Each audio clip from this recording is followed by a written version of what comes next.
It's Sam with two M's, and welcome to another MYXclusive interview. As you guys can see, I have a very, very special guest here with me. We have an amazing, talented singer, songwriter, producer who has, I think, perfectly encapsulated our feelings of both love and loss. Wow. And he's here to talk about how he's been and his music. Everyone, please welcome Alexander 23. Woo!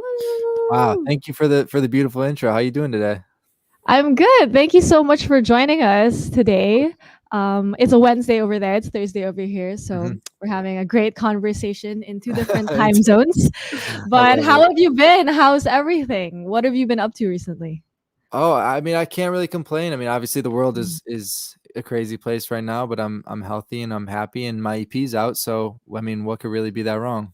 Yeah, what an amazing thing. What an amazing thing, despite everything that's been happening. And I know it's been like a crazy year for everyone, but for you, I saw that, you've experienced so much things in the past year, like IDKU Yet has been featured on multiple media outlets.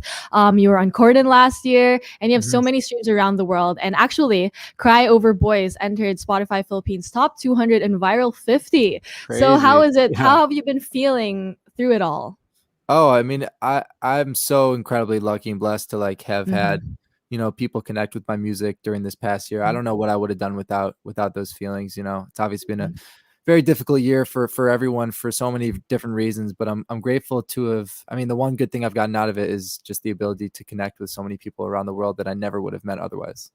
Yeah, which is crazy, right? Because we would kind of spent the last year stuck at home, but even more, you were able to connect to people all around the world. In such a Yeah. meaningful way too, and just finding out what works for you and finding out what makes you feel good personally. And I think a lot of people have taken this time to do a lot of self-reflection in a really positive way.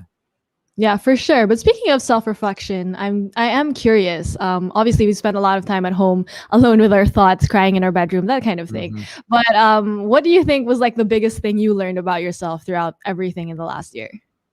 Ooh, the biggest thing that I learned about myself. That's an incredible question. I think I've been trying to set more realistic expectations for myself has been a big thing. And then trying to stick with those things. I think I try to make everyone around me happy, and I'm learning that sometimes you can't do that. So just learning how to set better boundaries for both myself and the people around me.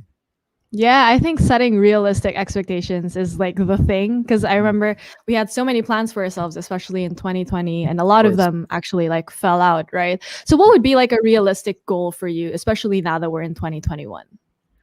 I mean, I don't know how realistic this is, but I'm trying to get over it by you to play some shows and to meet everyone in person. I mean, that for me was the biggest bummer of 2020 is not being able to play live. It's my favorite part of this whole thing. So I'm really hoping that 2021 can bring some shows back.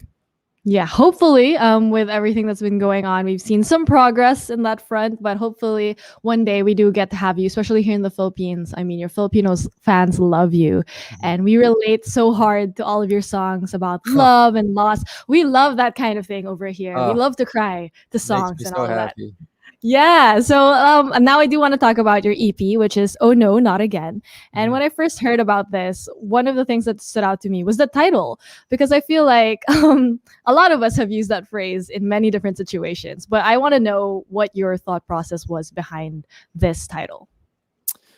Yeah, I mean, for me, it was just like I recently had a relationship come to a close, and it kind of left me with this, this feeling of like, oh no, not again. Like, another kind of full rotation of a relationship, down, and at what point will I kind of have something that doesn't leave me feeling like, oh no, not again, and so I think the EP kind of chronicles that idea of just like, every stage of a relationship, I don't know yet is like longing for it. And then there's meeting someone that you're like just infatuated with. And then there's a lot of, good times, a lot of bad times. You eventually break up and you try and get over it. And you try and meet someone new. And for me, just Oh No, Not Again is kind of like the last part of that, of like realizing like, oh my God, I've done it all again. Yeah. Oh my God. I totally felt that, because I was just like thinking about how, when you said, the whole cycle of a relationship, like getting to know someone, getting to know all their like quirks and all of their like crazy, and then like breaking up and it's like, oh my god, it's like a totally oh no not again moment, Yeah, which I think exactly. Yeah. which I feel like a lot of people can relate to too. But Mhm. could you tell us more about how it was like working on the EP, especially after everything that you experienced? I know it could be a very personal experience for you too, working on the EP. So could you tell us more about it? Yeah, for sure. I mean, the EP, I when I started writing about a year ago, which is when I started writing the EP, I didn't even know I was writing an EP. You know, it didn't. I Oh. was just trying to write about how I felt and kind of figure it out from there. And then, you know, through the writing process, it became more and more clear to me that like, oh my God, these songs actually do they go together in a really meaningful way, which was Mhm. very. I was very happy to have that realization. Yeah, which is cool. It felt very organic. I could tell from the way that you're talking about it. Thank you. Like you didn't set it out to be an EP, but it just happened to be that way. And I think Totally. a lot of people do get to relate to the EP. Like there's so many good songs on this album. I mean, the EP, IDKU Yet, Come Here and Leave Me Alone. Thank But you. I can imagine, like for me, my favorite track off the EP changes every day. So for you, like Oh, right now, what would be your favorite track right now? well, first of all, thank you. Second of all, my favorite track. Um, track 9 for me is like the one that means the most and that I feel the most Yeah. like currently connected to. So Hmm. I'm probably gonna go with that. But I also love Carver. I'm super proud of Carver Boys and I'm yeah. So I'm gonna go with those two. Sorry, I know you said choose one, but I just can't. Yeah, no problem. Actually, those are two of my favorites of the EP. I mean, they're all Oh, my favorites. thank you. But track 9, I thought was really interesting and so honest because when I first heard it, it felt like you were actually really talking to someone, but also no one in in particular, if you know what I mean, if that makes sense. Mhm. But could you tell us more about track 9 and kind of like why you kind of chose to leave it at track 9? You know what I mean? Yeah, totally. So I that was the last one I wrote for it, and the Mhm. whole EP is about just a lot of feelings and experiences over the last like few years and yeah, like I was saying before, I just unfortunately ended a relationship that Yeah. went for a few years, and there were no songs that kind of talked about the ending of that relationship. And so Hmm. track 9 is kind of my way of, you know, talking to that person directly and saying like, hey, you know, like our time together was really, really, really special to me. Hmm. I'm so grateful for it. And, you know, if you listen to this EP, you might not get that impression because I didn't really write about it. But Yeah. I just want you to know that I have been thinking about it. I just haven't had enough time yet to get there. Hmm. And so Yeah. it just felt like kind of the the best way that I could round out the EP. Mhm. Yeah, which is I think very open and honest for you to share with everyone, and it's really like your vulnerability for everyone to kind of feel. But I was reading the comments too on track 9, and a lot of people are saying Alexander 23 doesn't even know me, and he kind of wrote all of my feelings out. Like that must be an insane feeling to see Yeah. comments like that. No, I love comments on that like that, and they're Mhm. so encouraging as a songwriter, and Mhm. they just encourage me to not be, you know, afraid to be honest and stuff. Mhm. And I think the more honest I can be, the more people what's kind of like a cool inverse relationship where like the more specific and vulnerable I am about just exactly what's happening to me, the more Yeah. people end up like relating to those feelings. Mhm. Yeah, but I can imagine as a songwriter, like sometimes it can be kind of difficult to put all of your feelings into like song and like writing them down. So how do you kind of deal with all that vulnerability and putting it down to like paper? Yeah, I mean, for me, I've always used songwriting as kind of a way of just like managing my own emotions and stuff. So I would write Hmm. songs and be writing lyrics even if no one was listening. So Hmm. it's Oh. not like too hard. It's something it's kind of the opposite for me where it's like I don't know what I would do if I couldn't have this outlet. Like I don't know where Mm, certain you know, other people put their feelings. Like this for me is yeah. such a safe space to like really explore how I feel and look for those answers. And so I'm just grateful that I have that outlet. Yeah, that's really cool. And now I can imagine like what's in your notes app and like your Oh, it's voice insane. You memos. can't even Yeah. imagine. It is insane. It's just crazy. Yeah. Oh my god. So I mean, hopefully we do get to see a lot of other new songs too coming from you, but obviously the EP is so great. And one of the other songs that gave me like feels was Nothing's the Same, which is Mhm. your collaboration with Jeremy Zucker. And from the get-go when I first listened to it, it gave me so much nostalgia the first time I listened to it, which I Wow. think Thank you. is a crazy feeling. So could you tell us more what it was like working with Jeremy and creating this song together? Yeah, totally. I mean, Jeremy is one of my favorite humans in the world. He's just Mhm. such a beautiful person inside and out. And we had been homies for a bit, and that was actually the first day we ever got in the studio together, and it was just like it was just so much serendipity in one room, and we just Mhm. both have been feeling the exact same way, and we both have a Mhm. fairly similar like creative process, and so it was a Yeah. really fluid day of just like making something we both really related to and really were feeling at the Mhm. time. Oh my God. And it's just like very organic, which is cool. That was the first time you guys were in a studio. So we can only Yeah. imagine the next coming times you guys Yeah. actually like work Yeah, together. that'll be fun. I mean, he's so good, Mhm. in the studio and out of the studio, and so it was a Mhm. pleasure to spend the day with him in that way. Yeah, a lot of people are actually saying like they didn't know they needed this collaboration until they got Yeah, it. I love that. Yeah. I love that so much. Yeah. Yeah, and I was one of those people, obviously. I Oh, really love incredible.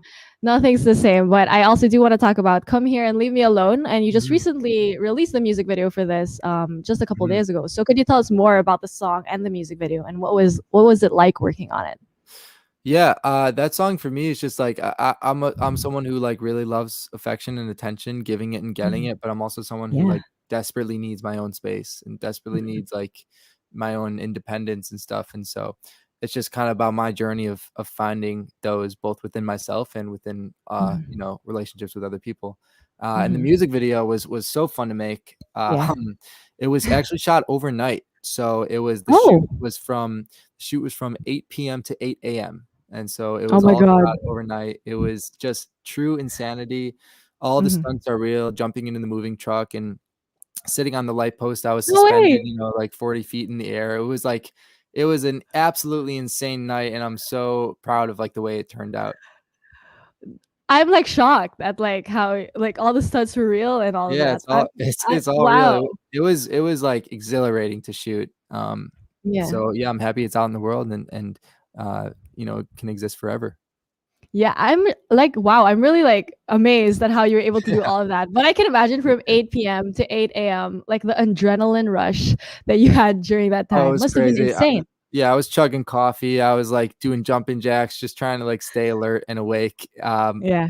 And then yeah, it was also 2 hours away from my house. So after at 8 a.m. I had to drive all the way home. So it was a long night, but it was super worth it. And yeah, I hope people like it. Yeah, I'm sure a lot of people liked it too. And I'm sure when you got home, definitely passed out with a smile on your face, Oh with yeah, feeling very proud. I slept for like 4 days straight. That was it for me. Yeah. That's a total vibe. I feel like 4 days straight. But when Definitely. you saw the whole music video actually put together already, did you kind of think like, wow, I look so cool doing all of that? I was just happy that I looked like remotely awake, like I was so tired. I was just like, Mhm. hopefully I don't, that doesn't come across. But I think it kind of added a little charm to it. Of Yeah. Oh, I love that. And thank you for sharing that with us. And I course, feel yeah. like, Oh No, Not Again is such a personal and very close EP to your heart. And we're very, very thankful that you're able to share that part of yourself with us. I mean, as listeners, we're so glad that you're able to put this EP out. But before I do let you go, do you Mhm. have a message to all your Filipino fans who's, been listening to your music, crying to your music in their bedroom and dancing to your music in their bedroom? Yeah, totally. I mean, I'm just first of all so grateful you exist and that we found each other in this way and how meaningful the connections have been so far and I just wish that I could meet you and play for you in person, but I know that I will be able to someday. But yeah, I mean, I Mhm. think just like in general the vibe I've gotten from fans in the Philippines is just like they're Mhm. so passionate and so like supportive and stuff, and as a musician who shares such delicate parts about myself, that's all I can ever ask for. So I appreciate you and I can't wait to meet you. Oh, we can't wait to meet you too. And I'm just letting Definitely. you know now when you come here, we are one of the best singers ever. We love to Oh, sing. So thank you. we will Yeah, that's definitely I sing back need to you. I need that. I need that. That makes it more fun for everyone. So let's do Yeah. it.